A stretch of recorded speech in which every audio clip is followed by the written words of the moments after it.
These are our success stories in regards to using our Treasury Direct accounts to pay for things like bills and pay off things like cars and credit cards. It's time you took back what is yours, but what you truly are.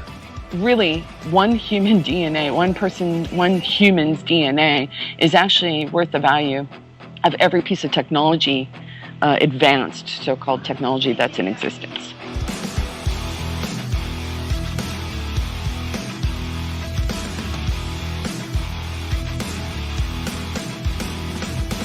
Hi, Smarty. I was able to pay the Cabal bill early this morning, and now I'm trying to pay other bills. The route number for New York is coming back invalid. Can I only use this for utilities? Thanks for everything, King. There's only one way to find out. Keep at it.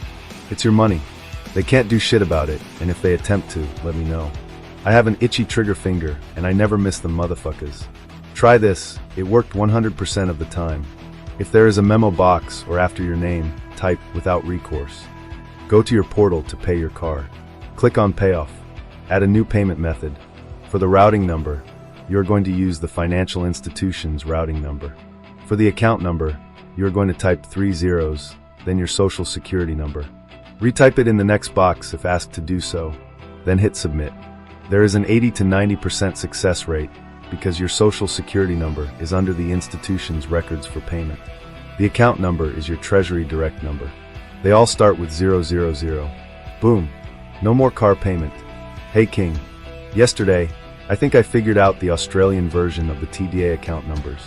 Unfortunately, I can't confirm it 100% until the 19th of July, when my next car insurance payment is due. However, I believe I have the numbers correct.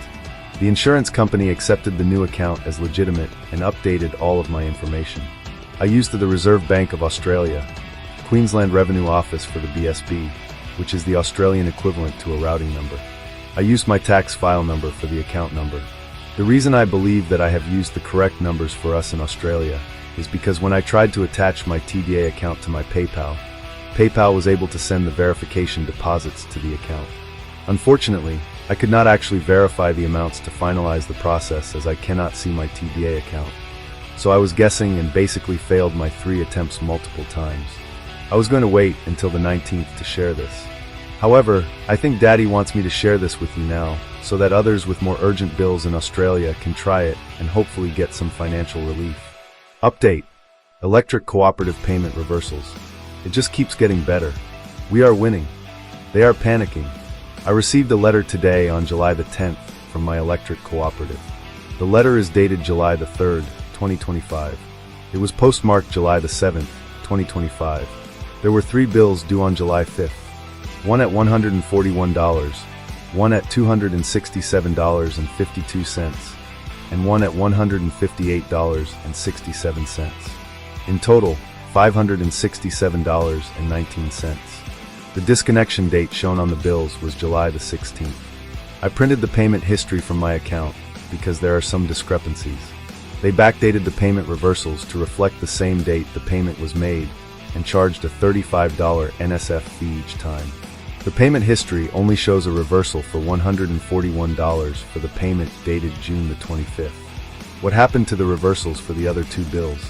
The payment history also shows a reversal for $602.19 on June 30th, which is $567.19 plus a $35 NSF fee. I became aware of the second reversal on July 3rd, so I scheduled a debit card payment in the amount of $637.19 on July 15th, which was before the disconnection date. I scheduled a payment in full, the original amount of $567.29 plus 2 NSF fees at $70, $637.19 in total. So we have the accounting recording errors related to the reversals and the fact that we were placed on the immediate cutoff list first thing Monday morning, July 7th, with no written warning and no intention of calling even when there was already a scheduled payment for the full balance due in their system. Daddy provided protection in the form of a supervisor who decided something looked very wrong. The technician was literally on his way, and she stopped him, who ordered the immediate disconnect even though payment in full had been scheduled before the disconnection date listed on the bill. And why? We must hold these people accountable.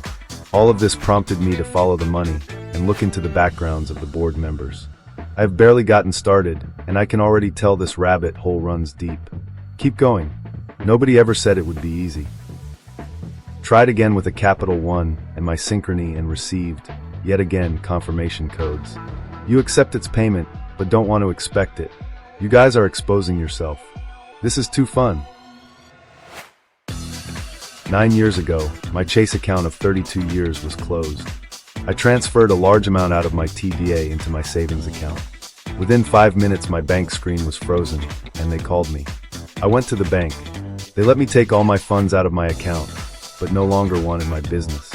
I talked with the manager. He did not do anything to me, as he knew what I was saying was true.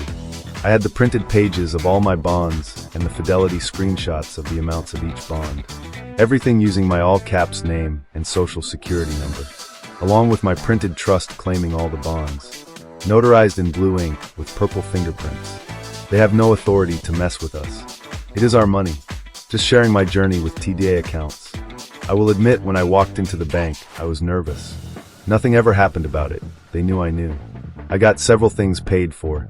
Then they moved these accounts into the treasury, and they became the TDA accounts. Almost a decade later, I pray they work for everyone. About 1 year ago, I opened my TDA account to learn and invest. I accidentally input the wrong bank account.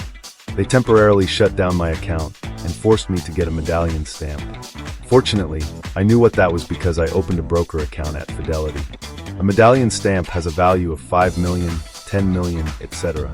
I went to Fidelity and asked them to stamp my TDA paperwork.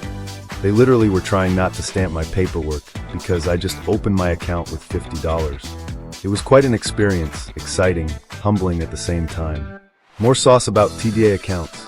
Every time the Treasury transfers from your TDA account to your regular bank account, the funds are now securitized, meaning that when the funds are transferred to your regular bank, they can't take that money from you because it's been securitized. Many times, they will close your account. It's best to set up your TDA account with a brokerage account at Fidelity or Charles Schwab. These banks work with Treasury Direct. The knowledge I just shared with you, I personally went through and learned. Very few people know this or don't share this. Also, the Treasury Direct is the primary stock market. Wall Street is the secondary market. Even this knowledge is known by few. Hope this helps you comprehend it a little better. Yes, so far only Capital One has restricted my account. One credit card paid last week. So far so good. Yes, Capital One is the worst offender. Just got off the phone with them. They hate the fraud word. They were like, "Sir, we're working on it." I said, "Who manually reversed my payment?" They replied, "Sir, calm down. My account says it was paid." There's lots of success with the TDAs. Don't be discouraged and continue to figure it out. We are up against a cabal that has been in position for a long time, and they are crumbling right before your eyes. They are fucking around and finding out. No retreat, no surrender, and no fear.